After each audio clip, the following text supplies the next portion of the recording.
Halo, ketemu lagi dengan Pak Jarot. Gimana? Udah siap belajar hari ini? Oh iya, tugas minggu kemarin apakah sudah kalian kerjakan? Tugas merangkum nggak perlu dikumpulkan ya. Tapi besok ketika masuk, Pak Jarot akan cek buku catatan kalian.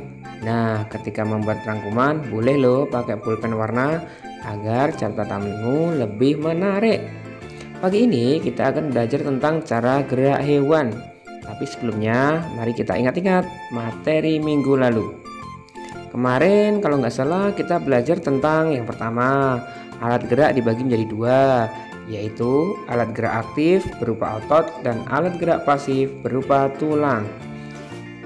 Yang kedua, kemarin kita juga belajar tentang berdasarkan ada tidaknya tulang belakang, hewan dibagi menjadi dua, yaitu hewan vertebrata atau bertulang belakang dan avertebrata, hewan tidak bertulang belakang.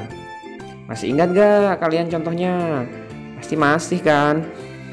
Hari ini kita akan belajar tentang cara gerak hewan. Nah, secara umum cara gerak hewan dibagi menjadi 6, yaitu berjalan atau berlari, yang kedua melompat, berenang, terbang, merayap, dan melata. Nah, lebih jelasnya kalian saksikan video berikut ini. Hewan kelinci memiliki organ gerak berupa kaki. Fungsi utama kaki pada kelinci adalah untuk bergerak. Kelinci bergerak dengan melompat menggunakan kakinya. Kaki belakang kelinci lebih kuat dan panjang dibandingkan dengan kaki depannya. Hal ini memungkinkan kelinci untuk melompat lebih tinggi dan lebih jauh. Ikan memiliki organ gerak berupa sirip. Fungsi utama sirip pada ikan adalah untuk berenang. Sirip ikan terdiri dari sepasang bagian yang ada di kanan dan kiri dan sirip ekor di bagian belakang. Sirip-sirip ini bermanfaat agar ikan bisa dengan mudah bergerak ke arah depan. Siput memiliki organ gerak kaki perut dengan bentuk pipih dan lebar. Fungsi utama kaki perut pada siput adalah untuk bergerak dan berpindah tempat. Ubur-ubur memiliki organ gerak berupa tentakel dan kepalanya. Fungsi utama tentakel dan kepalanya adalah untuk berenang. Burung memiliki organ gerak berupa sayap. Fungsi sayap pada burung adalah untuk terbang. Sayap tersebut berbentuk melengkung seperti airfoil, sehingga udara yang mengalir pada bagian atas sayap lebih cepat daripada bagian bawah. Teman-teman, coba kalian amati hewan-hewan yang ada di hutan ini. Menurut kalian, bagaimana cara gerak hewan-hewan tersebut? Tepat sekali, hewan-hewan itu memiliki alat gerak dan cara gerak yang berbeda-beda. Sekarang, ayo kita pelajari alat gerak dan cara gerak hewan vertebrata dan invertebrata. Tunggu dulu teman-teman. Sudah tahukah kalian apa yang dimaksud hewan vertebrata dan hewan invertebrata itu? Yeay! Benar sekali teman-teman. Hewan vertebrata adalah hewan-hewan yang memiliki tulang belakang. Sedangkan hewan invertebrata adalah hewan-hewan yang tidak memiliki tulang belakang. Untuk lebih jelasnya, coba kalian amati kedua gambar ini. Gambar di sebelah kanan ini adalah kelinci, sedangkan gambar di sebelah kiri ini adalah gajah. Kedua hewan ini termasuk hewan vertebrata karena mereka memiliki tulang belakang. Nah, sekarang coba amati alat gerak mereka. Walaupun sama-sama bergerak menggunakan kaki, tapi cara gerak mereka berbeda teman-teman. Apakah kalian tahu perbedaannya? Tepat sekali, kelinci menggunakan kakinya untuk melompat, sedangkan gajah menggunakan kakinya untuk berjalan. Lalu bagaimana dengan kedua hewan ini?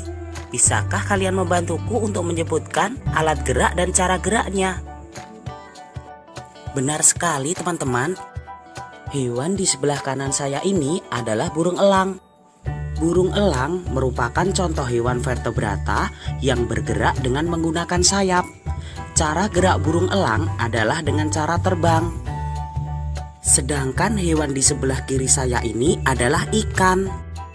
Kalian semua tentu sudah tahu kalau alat gerak ikan adalah berupa sirip. Cara geraknya adalah dengan cara berenang. Lalu bagaimana dengan kedua hewan ini? Kedua hewan ini termasuk hewan melata, teman-teman. Tahukah kalian apa hewan melata itu? Hewan melata adalah hewan yang bergerak dengan menempelkan perutnya ke tanah. Kadal dan ular ini adalah contoh hewan vertebrata yang bergerak dengan cara melata. Bagaimana teman-teman? Apakah kalian sudah memahami cara gerak dan alat gerak hewan-hewan vertebrata? Luar biasa. Sekarang saatnya kita mempelajari alat gerak dan cara gerak hewan-hewan invertebrata. Seperti halnya hewan vertebrata, hewan invertebrata juga memiliki alat gerak yang beragam. Ada yang bergerak menggunakan kaki, ada yang menggunakan sayap, dan ada pula yang menggunakan perutnya. Sekarang mari kita bahas satu persatu, teman-teman. Tahukah kalian hewan apa di sebelah kanan saya ini? Tepat sekali. Ini adalah belalang. Belalang dan jenis serangga yang lainnya adalah contoh hewan invertebrata yang bergerak menggunakan kakinya. Sekarang coba perhatikan hewan di sebelah kiri saya ini dan amati apa alat gerak hewan ini. Kupu-kupu ini adalah contoh hewan invertebrata yang bergerak menggunakan sayapnya. Contoh hewan invertebrata lain yang bergerak menggunakan sayap antara lain lalat, nyamuk, dan juga lebah. Kalau kedua hewan ini, apa ya alat geraknya? Lalu bagaimana cara mereka bergerak? Cacing dan siput ini merupakan contoh hewan invertebrata yang bergerak menggunakan otot perutnya. Oh iya teman-teman, selain kaki, sayap, dan perut, beberapa hewan invertebrata ada yang bergerak menggunakan tentakel. Tahukah kalian apa itu tentakel? Tentakel adalah organ tubuh yang dapat memanjang dan bersifat fleksibel. Contoh hewan invertebrata yang bergerak menggunakan tentakel antara lain cumi-cumi, anemon laut, dan juga ubur-ubur. Sampai di sini, apakah kalian sudah memahami, teman-teman? Luar biasa. Ternyata sangat menarik sekali ya mempelajari organ-organ gerak hewan. Bagaimana setelah lihat video tadi? Jadi lebih jelas kan? Yuk kita simpulkan materi pelajaran hari ini. Cara gerak hewan dibagi menjadi 6. Yang pertama, berjalan atau berlari, organ yang dipakai kaki. Berenang, organ yang dipakai sirip atau tentakel. Terbang, organ yang dipakai pastilah sayap. Merayap, organ yang dipakai kaki dan perut. Sedangkan melata, organ yang dipakai adalah perut. Sedangkan satu lagi yaitu melompat, organ yang dipakai adalah kaki. Tapi biasanya kaki belakangnya lebih panjang. Agar kalian lebih paham, coba kalian rangkum lagi ya materi hari ini di buku catatanmu kemarin. Kemudian cari contoh hewan-hewan yang bergerak dengan berjalan, berenang, terbang, merayap, melata, dan melompat agar catatanmu lebih lengkap. Jangan lupa tetap semangat dan sampai ketemu di pelajaran berikutnya. Dadah.